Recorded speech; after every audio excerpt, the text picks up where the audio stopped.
अस्सलाम वालेकुम क्लास। आज आप लोगों का नया टॉपिक एवोगाड्रो नंबर, नया तो खैर नहीं कह सकते क्योंकि इससे पहले मैंने सारा थ्योरेटिकल पोर्शन इसका कंप्लीट करवा दिया है। अब आपका यहाँ पर न्यूमेरिकल पोर्शन है, numericals of Avogadro's number. Avogadro number आपने पीछे पढ़ लिया, किसको कहते हैं? एक नंबर है जो कि किसी भी सब्सटेंस की एक मोल अगर आप लेंगे, चाहे वो एटम हो, आयन हो या मॉलिक्यूल हो, उसका एक मोल अगर ले रहे हैं तो उसके अंदर अमाउंट 6.02 इंटू 10⁻23 वो पार्टिकल्स होंगे। तो थ्योरी क्योंकि पढ़ ली है, अब हम आ रहे हैं न्यूमेरिकल पे। आपके पास 1.7 ये यानी सेवेंथ एग्जाम्पल है इस चैप्टर की, जिसमें कहा है कि आपके एक कैल्शियम है, उसके 9.2 ग्राम्स गिवन है। बताएं कि कितने नंबर ऑफ एटम्स उसमें होंगे। तो आपको ग्राम बता दिया कि 9.2 ग्राम कैल्शियम है, इसके अंदर कितने एटम्स की तादाद होगी वो बतानी है। तो अब यहाँ पर कैल्शियम का ग्राम मास गिवन है सवाल में। कैल्शियम क्योंकि गिवन है तो वहां से हमें पता चल गया कि उसका एटॉमिक मास क्या है। तो अगर एटॉमिक मास पता है तो ग्राम एटॉमिक मास ऑटोमेटिकली वही हो गई वैल्यू, बस आपके पास यूनिट चेंज हो जाएगी, एटॉमिक मास यूनिट से ग्राम में कन्वर्ट कर देंगे। जो एवोगाड्रो नंबर है ये आपको याद रखना है, ये आपको गिवन ना हो या ना हो कोई फर्क नहीं पड़ता, आपको ये याद रखना है। जब आपके पास ये गिवन है और आपको ये चीजें याद हैं, आपको नंबर ऑफ एटम्स निकालने को कहा है, सिंपल एक फॉर्मूला आपको याद करना है जो पीछे हमने डेफिनेशन पढ़ते वक्त भी पढ़ा था कि फॉर्मूला होता है मोल्स इनटू एवोगाड्रो नंबर। यहाँ पर हमने इस्तेमाल किया है नंबर ऑफ पार्टिकल्स का फॉर्मूला, पीछे हमने पढ़ा था थ्योरी के अंदर, मोल्स इनटू एवोगाड्रो नंबर। तो मोल्स का फॉर्मूला इटसेल्फ ग्राम मास अपॉन एटॉमिक मास या ग्राम मास अपॉन मॉलिक्यूलर मास होता है। तो अगर मोल्स की जगह मैं उसका फॉर्मूला पुट कर दूं तो एक नया फॉर्मूला बन गया नंबर ऑफ पार्टिकल्स निकालने का, which is gram mass upon atomic या मॉलिक्यूलर मास। मॉलिक्यूलर बोले या मोलर बोले एक ही बात है। तो gram mass upon molar mass into Avogadro's number. उसी फॉर्मूले को जो पीछे थ्योरी में पढ़ा हमने, दोबारा से उसमें एक और फॉर्मूला मोल्स का डाल के अलग फॉर्मूला बना दिया। अब इसके अंदर आप सारी वैल्यूज पुट करेंगे। ग्राम मास गिवन है। अच्छा, यहाँ पर क्योंकि सिंबल्स हम डायरेक्ट यूज कर रहे हैं, आपने ऊपर सिंबल्स बता दी कौन से क्या है, तो नीचे बताने की जरूरत नहीं होती। तो यहाँ पर आपके पास ग्राम मास 9.2 ग्राम्स है, क्योंकि यहाँ पर ग्राम एटॉमिक मास की बात हो रही है। आपका दिल चाह रहा है आप एटॉमिक मास की जगह ग्राम एटॉमिक मास डाटा में लिख दें। तो यहाँ पर आप जो यूज कर रहे हैं 40 ग्राम्स यूज कर रहे हैं, एएमयू यूज नहीं कर रहे, ग्राम्स यूज कर रहे हैं। Multiply by Avogadro's number. तो पहले इनको डिवाइड कर लें, आपके पास आंसर आया 0.23। डिवाइड करने के बाद आप उस वैल्यू को मल्टीप्लाई करेंगे 6.02 से। तो 0.23 जब मल्टीप्लाई होगा 6.02 से तो आपके पास आंसर आएगा 1.3846 इंटू 10⁻23 अपनी जगह चलता जा रहा है। अगर आप साइंटिफिक कैलकुलेटर यूज कर रहे हैं तो डायरेक्ट ये एक्सप्रेशन लिखे, आंसर आपका तब भी यही आ रहा होगा। अब क्योंकि आपने राउंड ऑफ करना सीखा हुआ है, वैल्यू को राउंड ऑफ करना जो आपने सीखा है, फिजिक्स में सीखा है, वो सारा काम आप यहाँ पर यूटिलाइज करेंगे। तो 3846 को आप 385 भी लिख सकते हैं, क्योंकि 4 5 से छोटा है और 4 के बाद जो वैल्यू है वो 6 है, यानी 5 से बड़ी है। तो पीछे वाले नंबर में एक नंबर ऐड करने, राउंड ऑफ करना आपको आता है अगर तो 1.38 या 1.385 इंटू 10⁻23 एटम्स। क्योंकि सवाल में आपको एटम गिवन है तो यूनिट में भी एटम्स लिखेंगे। अगले सवाल में मॉलिक्यूल है तो वहां पर हम मॉलिक्यूल्स की बात करेंगे। तो यहाँ पर आपका एंड में रिजल्ट आएगा कि इतने atoms are present in 9.2 grams of calcium. तो ये सिंपल सा आपके पास एग्जांपल है 1.7। इसको आपने अगर समझ लिया, ये आपको एग्जांपल प्रॉपर क्लियर हो गई, तो अब उसकी बेसिस पे नेक्स्ट एग्जांपल पे आ जाएं 1.8, जिसमें आपसे कहा है कि अब ग्लूकोज आपके पास एक सब्सटेंस है, एक मॉलिक्यूल है जो 8 ग्राम्स के बराबर गिवन है। तो मॉलिक्यूल्स ऑफ ग्लूकोज निकालने हैं, यानी कि ग्लूकोज का मास आपको बता दिया 8 ग्राम्स, और उसके मुताबिक आपको कहा कि इसके नंबर ऑफ मोल्स और नंबर ऑफ मॉलिक्यूल्स बताएं। तो नंबर ऑफ मोल्स और मॉलिक्यूल्स दोनों निकालने, आपको सिर्फ और सिर्फ ये ग्राम मास गिवन है। ग्राम मास गिवन है ग्लूकोज का, यहाँ तो फॉर्मूला बताया हुआ है, लेकिन अगर फॉर्मूला नहीं भी बताया हो, ग्लूकोज एक कॉमन एक एलिमेंट है, एक एलिमेंट तो नहीं सब्सटेंस है। तो कॉमन सब्सटेंसेस आपको याद करवाए हुए सारे, बेसिक केमिस्ट्री में सारे हमने कंपाउंड्स याद किए हुए। तो ग्लूकोज, इवन सक्रोज, शुगर जिसको कहते हैं, उसका फॉर्मूला भी आपको याद होना चाहिए। तो C6H12O6 आपके पास ग्लूकोज है।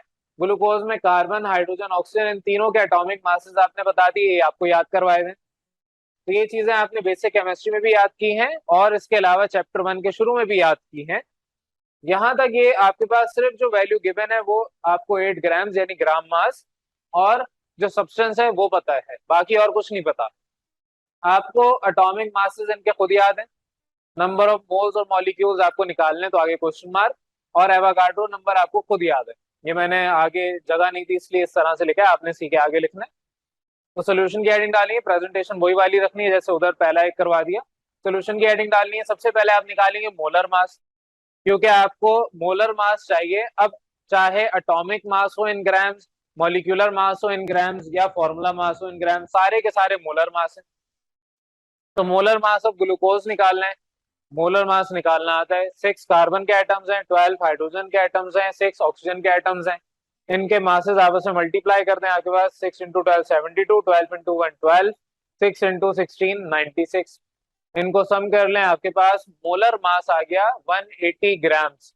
मोलर मास रिक्वायरमेंट नहीं थी सवाल में, लेकिन इसकी बेसिस पे आगे आप सॉल्व करेंगे। जाहिर है आपके जो मोल्स है उसके लिए भी चाहिए, नंबर ऑफ पार्टिकल्स के लिए भी चाहिए। तो आपने मोलर मास निकाल लिया, इसके बाद आप नंबर ऑफ मोल्स पे आएंगे।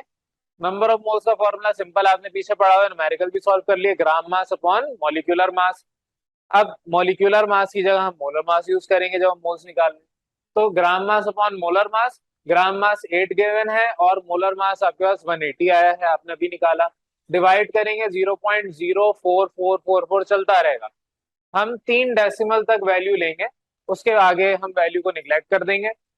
तो 0.044, इसके बाद हमने स्टॉप कर दिया।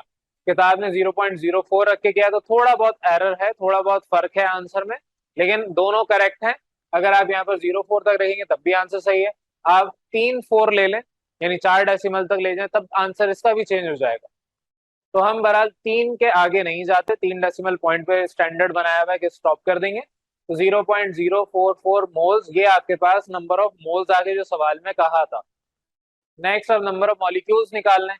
तो नंबर ऑफ मॉलिक्यूल्स का formula n into N A, ये मोल्स हैं, ये एवोगाड्रो नंबर है, ये जो कैपिटल एन है ये रिप्रेजेंट कर रहा है नंबर ऑफ मॉलिक्यूल्स को। ये सारी रिप्रेजेंटेशन आपने डाटा में डिस्क्राइब कर रखी है, पहले से बता दिया। तो n अभी निकाला 0.044, मल्टीप्लाई बाय एवोगाड्रो नंबर, ये आपको याद है 6.02 इंटू 10 की पावर 23। पहले आप इस दोनों वैल्यू को आपस में मल्टीप्लाई करेंगे, 0.044 मल्टीप्लाई बाय 6.02, मल्टीप्लाई कर लें। आफ्टर मल्टीप्लीकेशन आपके पास जो आंसर आया 0.26488, दिमाग में इसका राउंड ऑफ करें तो 0.265 हो जाएगा। अगर आपके पास 488 रुपीज है तो आप राउंड ऑफ करके कह सकते हैं मेरे पास ऑलमोस्ट 500 रुपए। तो 0.65 राउंड ऑफ कर लिया। अब पॉइंट अगर मुझे 2 के पास लेके जाना है, 2 से आगे करना है, तो एक जंप जब आप करेंगे तो आपने पढ़ रखा है पॉइंट हटाएंगे नीचे बना आएगा, जितने डेसिमल आगे जाएंगे उतने जीरो। तो आपके पास एक डेसिमल आगे गए तो डिवाइड बाय 10। तो 2.65 डिवाइड बाय 10 मल्टीप्लाई बाय, अपनी जगह 10 की पावर 23 चल रहा था।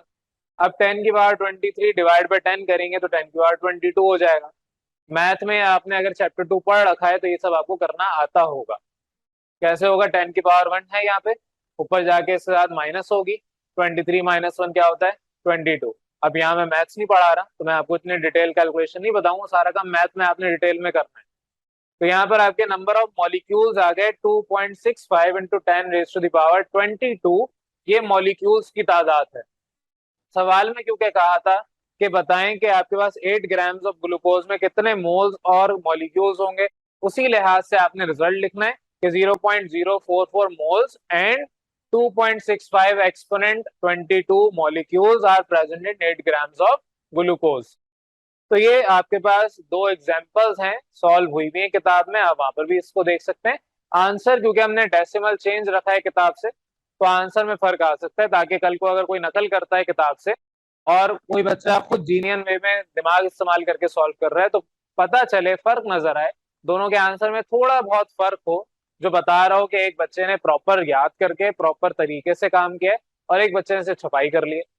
तो हम अप टू 3 डेसिमल प्लेसेस तक वैल्यूज को राउंड ऑफ करके स्टॉप करते हैं। तो ये आपके सिंपल एग्जांपल्स थी। अब इसके बाद हमारे आपकी एक्सरसाइज पे एक मैं करवा दूंगा, दूसरा आपको होमवर्क दूंगा, तो बहरहाल इसको जल्दी से नोट करें। अब आ जाए अपने नेक्स्ट, ये जो क्वेश्चन नंबर 5 गिवन है आपकी किताब की एक्सरसाइज में, उसमें आपके एवोगाड्रो नंबर से रिलेटेड टॉपिक है। आपको सवाल में कहा है कि नंबर ऑफ मोल्स और नंबर ऑफ मॉलिक्यूल्स मालूम करने, उसी तरीके से जैसे आपको अभी मैंने करवाया एग्जाम्पल 1.8 में। यहाँ पर आपको फर्स्ट पार्ट मैंने प्रॉपर करवा दिया, प्रेजेंटेशन वही जो आपकी 1.7 इधर करवाई थी, प्रॉपर उसी तरीके से काम करना है सारा। अब फर्स्ट पार्ट यानी ए पे आपसे कहा है 16 grams of hydrogen carbonate H2CO3 आपके पास है। इसका आपने सिर्फ इतना सा जो डाटा गिवन है इसकी मदद से नंबर ऑफ मोल्स और नंबर ऑफ मॉलिक्यूल्स निकालने। ग्राम मास आपको H2CO3 के गिवन है 16 ग्राम्स। एटॉमिक मासेस आपको याद होने चाहिए हाइड्रोजन, कार्बन, ऑक्सीजन के। इसके अलावा नंबर ऑफ मोल्स और नंबर ऑफ मॉलिक्यूल्स, जाहिर है आपके पास H2CO3 मॉलिक्यूल है, नंबर ऑफ मॉलिक्यूल्स ये दोनों निकाल लें। एवोगाड्रो नंबर ये भी आपको याद है। अब इस डाटा की बेसिस पे आपको सबसे पहले चाहिए मोलर मास। सोल्यूशन की हेडिंग डालेंगे, फिर आपने प्रॉपर एक हेडिंग डालनी है, सब heading molar mass of H2CO3। Molar mass निकालना है, 2 हाइड्रोजन, 1 कार्बन, 3 ऑक्सीजन है। एटॉमिक मासेस उनके मल्टीप्लाई करते हैं इनके नंबर से, तो आपके पास 62 ग्राम्स आ गया इनका मोलर मास। अब मोलर मास जब आपके पास आ गया, नेक्स्ट स्टेप आता है number of moles. Number of moles का फॉर्मूला आपने पढ़ रखा है, आपके ग्राम मास अपॉन मोलर मास, ये बराबर होता है नंबर ऑफ मोल्स के। तो ग्राम मास 16, मोलर मास 62 अभी निकाला, डिवाइड कर दें 0.258, आगे भी वैल्यू चल रही है, हम इसको 3 डेसिमल पे रोक देंगे। अब 0.258 मोल्स एक चीज आ गई दो में से। दूसरा आपके पास नंबर ऑफ मॉलिक्यूल्स है, नंबर ऑफ मॉलिक्यूल्स की हेडिंग डालेंगे। अब पीछे जो मैंने आपको काम करवाया था वो इस फॉर्मूले से करवाया था, मोल्स इनटू एवोगाड्रो नंबर। इधर भी आप कर सकते हैं, लेकिन क्योंकि आपने मोल्स निकाल लिए वही इस्तेमाल हो जाते। मैंने फॉर अ चेंज आपको यहाँ पर ये फॉर्मूला करवाया जो आपने एग्जाम्पल 1.7 में इस्तेमाल किया था, लेकिन लाजमी नहीं आप इसी फॉर्मूले से करें। आप यहाँ पर इस तरीके से भी कर सकते हैं कि आप इसको n multiply by N A यूं कर लें, आपको कोई रिस्ट्रिक्शन नहीं है कि आप उसी को फॉलो करेंगे, तो आप इस फॉर्मूले से भी सॉल्व कर सकते हैं, आंसर सेम आएगा।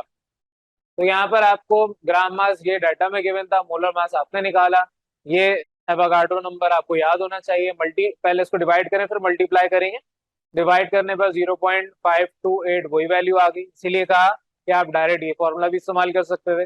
फिर मल्टीप्लाई करेंगे तो पहले आप इन दो को मल्टीप्लाई करेंगे, आपके पास जो भी आंसर आएगा उसको फिर आप मल्टीप्लाई कर देंगे 10 की पावर 23 से, तो 1.553 आगे वैल्यू चल रही है, तो हमने 1.55 राउंड ऑफ करके इंटू 10 की पावर 3 मॉलिक्यूल्स, ये आपके पास नंबर ऑफ मॉलिक्यूल्स भी आ गए। अब एंड में रिजल्ट उसी तरीके से जैसे पीछे दिया कि आपके पास इतने मोल्स और इतने मॉलिक्यूल्स प्रेजेंट है 16 ग्राम ऑफ H2CO3 में। नेक्स्ट पार्ट, क्योंकि एग्जाम्पल का रेप्लिका ही है, बस डाटा में वैल्यू का फर्क है। पहले आपके पास यहाँ पर कोई और अमाउंट था ग्राम का, अब यहाँ पर आपको इस बी पार्ट में 20 ग्राम्स गिवन है। तो पहले आपके पास एग्जाम्पल में शायद 8 ग्राम्स गिवन था, अब यहाँ पर आपको 20 ग्राम्स ऑफ ग्लूकोज दिया है। सारा का सारा काम जो आपने पीछे स्टेप्स किए वो सारा एज इट इज उधर ये काम आपने करना है, सिर्फ आपके पास वैल्यू चेंज होगी। तो एग्जाम्पल 1.8 जैसे करवाई, सेम एज इट इज सारे स्टेप सब कुछ वैसे ही आपने उसको जिस तरह किया वैसे ही यहाँ पर सॉल्व करेंगे। मैंने यहाँ पर ऑल दो आपको निकाल के बता दी वैल्यूज क्या होंगी। सबसे पहले आपने डाटा प्रॉपर बनाना है, जैसे इस तरीके से बनाया, सोल्यूशन की हेडिंग डालनी है, फिर आपने कहा कि मोलर मास निकालेंगे। मोलर मास निकालेंगे तो इसका मोलर मास जाहिर है वही आएगा, मोलर मास तो चेंज नहीं होगा, 180 ग्राम्स ही आएगा। मोलर मास निकालने के बाद फिर आप मोल्स निकालेंगे, 20 डिवाइड बाई 180, 0.1111 ये चलता जा रहे हैं, हम पॉइंट के बाद 3 डेसिमल लेंगे, 0.111 मोल्स, ये आपके मोल्स की तादाद आ गई। फिर आपने Avogadro number multiply by mole करना है, तो आपके पास नंबर ऑफ मॉलिक्यूल्स आ जाएंगे। तो नंबर ऑफ मॉलिक्यूल्स का फॉर्मूला आपने अप्लाई किया, मोल्स आपने निकाल लिए हैं, मल्टीप्लाई करते हैं एवोगाड्रो नंबर के साथ, जिस तरह उधर मल्टीप्लीकेशन की यहाँ पर भी उसी तरीके से मल्टीप्लीकेशन होगी। तो आपके पास नंबर ऑफ मॉलिक्यूल 6.68 इंटू 10 की पावर 22 मॉलिक्यूल्स आएंगे। तो ये वाला पार्ट आपका होमवर्क है, ये क्वेश्चन नंबर 5 का पार्ट भी आपका बेसिकली होमवर्क है। मैंने आपको आंसर निकाल के बता दिया, इधर स्टेप में कुछ बच्चों को हो सकता है मुश्किल हो, वो स्टेप करके दिखा दिए। अब आपने घर पे जिस तरीके से एग्जाम्पल 1.8 हमने की, वैसे ही प्रॉपर स्टेप के साथ इस पार्ट को भी, पार्ट बी को प्रॉपर सॉल्व करना है। तो यहाँ पर आपके पास जितने भी न्यूमेरिकल्स किताब के थे with respect to Avogadro number वो कंप्लीट हो जाते हैं। अब इसके बाद आपका नेक्स्ट टॉपिक है वो आपके पास रिलेशनशिप मास वॉल्यूम या मास मास रिलेशनशिप वगैरह, वो आपका आगे का टॉपिक है, हम डिस्कस करेंगे। तो वो भी न्यूमेरिकल बेस्ड ही है, बेसिकली न्यूमेरिकल्स ही हैं सारे। तो जब आपके सारे न्यूमेरिकल्स कंप्लीट हो जाएंगे, फिर एक स्पेशली हम टाइप वाइज जितने भी चैप्टर 1 में न्यूमेरिकल्स पढ़े उन सबको कवर करेंगे। तो यहाँ तक किसी को कोई कंफ्यूजन?